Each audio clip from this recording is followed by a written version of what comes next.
Hi guys, and welcome back to another episode of Wardle Restorations, and once again we're making some more progress on this Esso tank wagon. Now, since the last video I have actually got married and been on a sort of mini moon, a few days away with the other half, but now I'm back and I'm ready to get stuck into some more of the tank wagon. So today's video I'm going to show you a little bit of what I got up to just before the wedding. I got a little bit more progress done on some of the needle gunning and some of the wire brushing, and I'll also talk to you a little bit about some of the metal work underneath the tank wagon here and have a look at what we're going to replace. And then if we've got any more time, I'm going to film this over, it is Thursday today, I'm going to film this over Thursday and Sunday, so this will be a compilation of 2 days worth of work. But yeah, we'll see what we can get done. As always guys, if you do enjoy the content, please do hit the thumbs up. If this is your first time here, please do subscribe. And as always, any feedback, please do leave it in the comment section down below. And of course, if you are enjoying this tank series, please do let me know. All the feedback, all the positive comments about this really helps motivate me to carry on and make some more progress. So yeah, with that, let's roll the intros and jump into the video.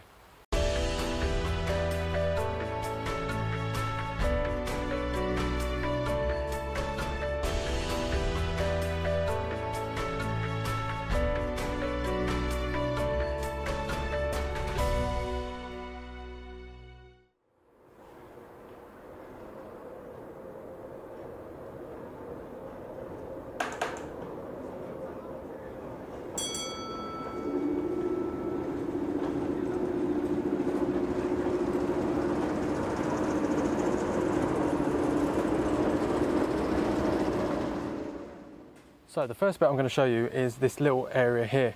Now, while I like to save every single bit of metal as possible and try and go without buying new stuff, unfortunately in some cases the metal is so deteriorated that it has to be replaced.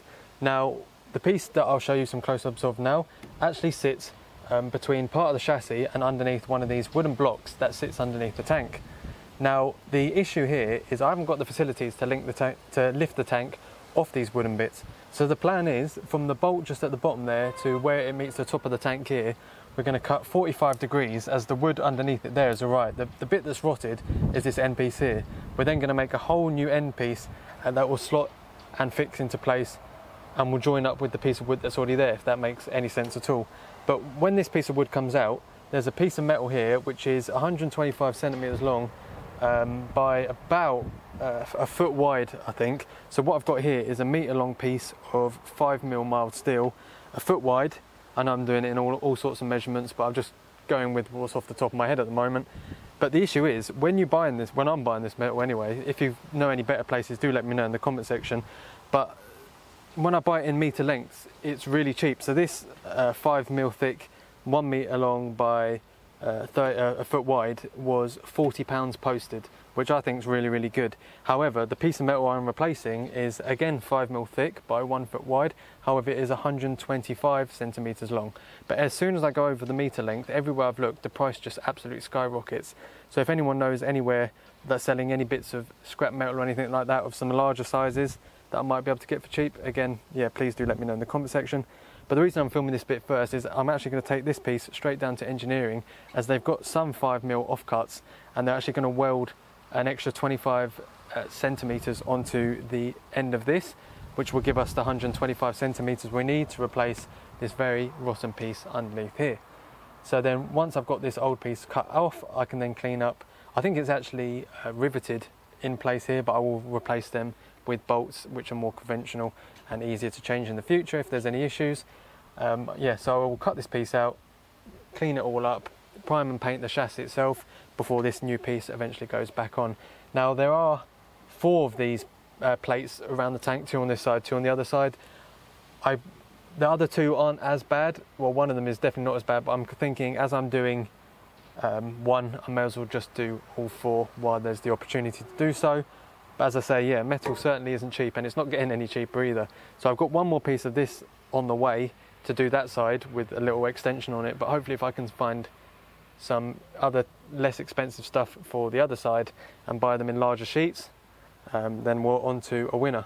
So what I'm going to do now is take this down to engineering and let him get on with the welding, and I'll show you a little bit about what I got up to just before I went off to get married.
So while Mick finishes off that little bit of metal work for me, I'll just quickly show you the last little bit I had done before the wedding, and that is to needle gun and wire wheel and prime another section of the tank. Now I got it just to down here, I then slowly went across here. I basically just wanted to get another strip of it done. Obviously in an ideal world, if the weather was a bit better, I'd have got more done as well, but yeah, you can see I've done the strap round here, and I've also started going round here as well, just the areas where there wasn't as much paint to remove, which made the needle gunning and the wire wheeling so much quicker and easier to do.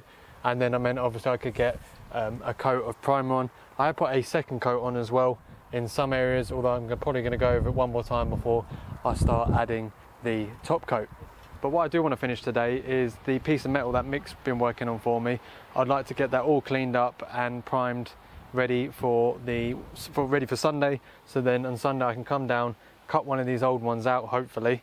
It depends how difficult it'll be to angle grind these rivets off, and then get the area prepped and ready and see if we can do some test fitting with the new piece of metal and take a look at how that's going to look, and hopefully improve it from what it's looking like now. So what we'll do now is jump into a couple of time lapses of me tidying up that piece of now extended metal from the 1 meter to the 125 1.25 meter piece, which is the right size to fit in between these H beams on the chassis. So yeah, let's jump into some time lapses.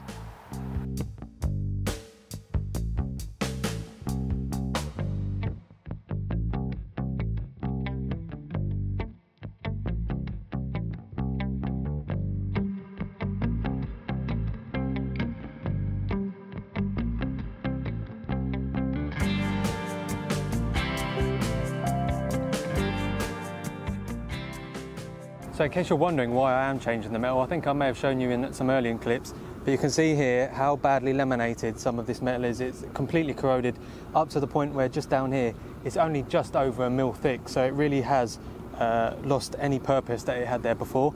So what I've done, as you'd have seen in the time lapse just past us now, the piece of metal here has been cut out, although where it was connected on the chassis, it actually had 3 rivets on either side. So if I show you a close-up of the rivets now, I think the plan for them will be to actually cut them flush and then re-drill the holes myself, just because using the angle grinder, I'm just unable to actually get the rivet out. I don't know if it's because of how compressed it is on either side, but yeah, I can't get it out. But as you'll see next to us here's the lovely piece of metal that Mick in Engineering sorted out, and 5 mil thick, really heavy, and yeah, much better condition than this one. So you can see why I'm swapping them out, and you'll see just to the left of me here some of the pieces left over from where I've been cutting around the rivets, as that was the only way I was able to actually get those end parts of it out without using up any more cutting discs than I already have. I've been through about 4 already just getting this one piece out, so I am thinking perhaps it might be worth, if I've got to do this with the other 3, if it's worth investing in some kind of plasma cutter or something like that, just so I can cut through it much quicker, save on cutting discs and time and energy. As I say, this took me several hours just to get this piece out, and there's still the other end of it still on the tank wagon, so I've got to try and negotiate getting that off, and then hopefully we can have a look at seeing how this lines up and how this will fit back on at a later date. Now the good thing about taking this piece off here has meant that there's now space for me to actually get in there and needle gun parts of the tank that I couldn't reach before. So I think before this is permanently fitted back in place, I'm going to use the opportunity to clean it all up on the inside of the chassis down there, and yeah, prime, paint and needle gun the underside of the tank as well while I have the access.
So I'm not sure how long that time lapse was, but that was an absolute complete pain to remove this last bit, but I managed to get it off nonetheless. There are still the remnants of the heads of the rivets on either end, which is why they're sitting at a funny angle.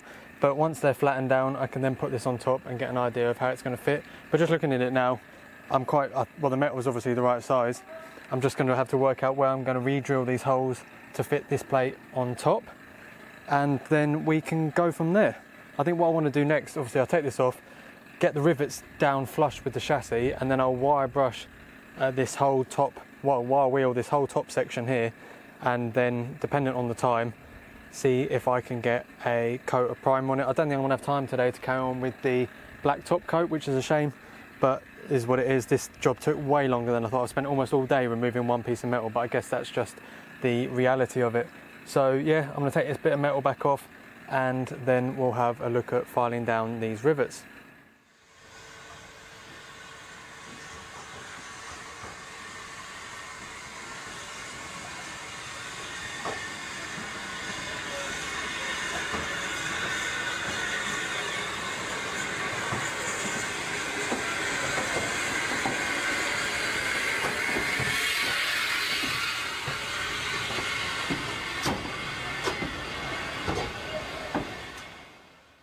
So unfortunately today I've made a lot less progress than I'd hoped.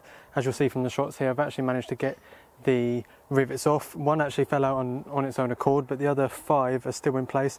I have tried drilling it out, however I haven't had much luck with that, so I think I'm going to have to come with some more heavy duty tools if I want to reuse these holes. Seeing as one came out, I thought hopefully if I could get the other 5 out, then I could reuse the holes and not have to drill anything else into the chassis. So I'm hoping, fingers crossed, that will be the way forward. So unfortunately I haven't got enough content, I don't think, for one video here, so I'm going to run it over to a third day, and hopefully the next time I come down I'll have enough to put a video together. I was hoping to get some paint on today, seeing as the weather's so lovely, but I've just been so stuck with this piece of metal here and the rivets that are refusing to come out that unfortunately I haven't had time to do so. So the next time you'll see these clips, it will be in a day or a few days time.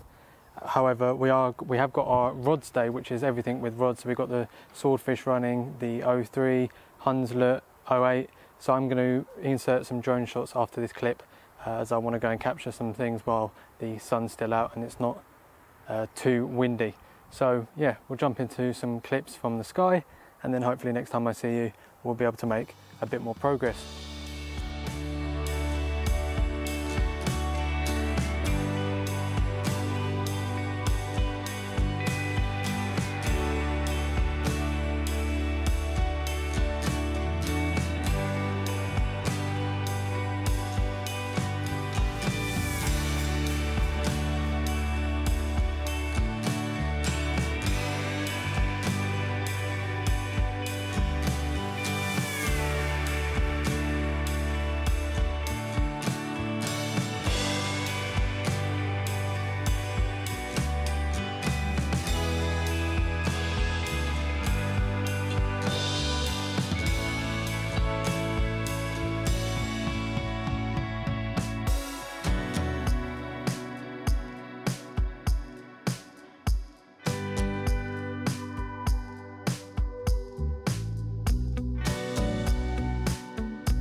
So as you would have seen from those time lapses, day 3 of this video is a bit of a mashup of various tasks that I've worked on throughout today. We are open to the public, so I didn't really want to use any of the needle gun and things like that because they are quite noisy, and that's the last thing I think people want to hear all day while visiting a heritage railway. But we did make some progress on some various parts. So to start with, we painted the first top coat on the through pipe, and that requires one more coat and then it'll be ready to fit underneath the wagon. I then used the second part of the day to start clearing up some more areas with the wire brush, just various patches along the tank here. And obviously with the weather like this, we couldn't get away without doing a bit more painting on the tank itself. And of course that bit of paint work was the patch we'd previously covered in anti-corrosive primer, as I mentioned earlier on in the video. I painted this corner here with the primer. It's all been cleaned up, and I thought, seeing as we had the black paint out for the through pipe, why not get the first coat on top of the primer here as well. So as you'll see, slightly more of the tank is getting covered in primer and paint, which is exactly how we want it to go, and hopefully in no time at all we'll have plenty more sections sanded back, wire brushed and painted. So on the topic of through pipes, a little job that I got on with today as well was marking out piloting the first holes to hold the bracket on at this end. Obviously it needs to be done at the other end. We've got one at each end. The through pipe will come below me here, then onto the bag, and then the dummy coupling hangs off this bracket here, which, as I mentioned earlier or the previous video, was fabricated for me by the engineering guys, and they're absolutely fantastic. So what I've done here is I drilled out my holes here. I think this is a 12 or 13 mil, and that's a 12. They are going to go up to 14 mil, but I thought, while I've got them like this and the weather's nice, I've marked a line down the center of between the edge of the buffer here and this upright here, and then I've got the bracket like so, then spray painted just with a bit of black paint across here to mark out the holes, and then I've center punched the holes and drilled a 3 mil pilot hole in either place here. So once they're drilled out a bit more, I'm then going to come and sand this back, a bit more pea green primer, get a top coat of black paint on, and then we will bolt these into position with some M10 coach bolts, I think, are what we're going to use for this particular job, and I think they will come out just quite nice. So yeah, another little bit of progress on another one of many small jobs on the tank wagon, but progress nonetheless.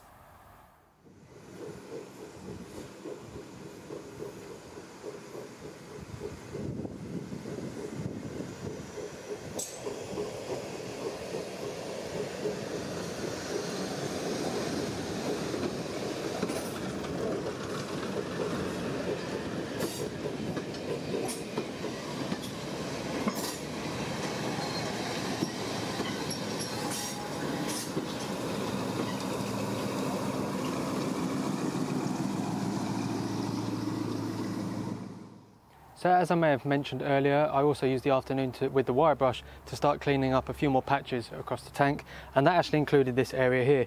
Now this is where this plate used to sit, and as you'll see, I'm not sure why this has been done, but there's 2 holes that have been drilled out underneath where these the coach bolts would have sat, and they've been drilled into the chassis there. But what I plan to do, hopefully, is get a bit of filler and fill these holes in and go back to actually using the coach bolts, as I think they'll look much nicer than just a couple of small bolts through those holes, and replace it back in situ around there somewhere. So obviously, while I brush this back, I still need to prime it and put some satin black paint on top of it.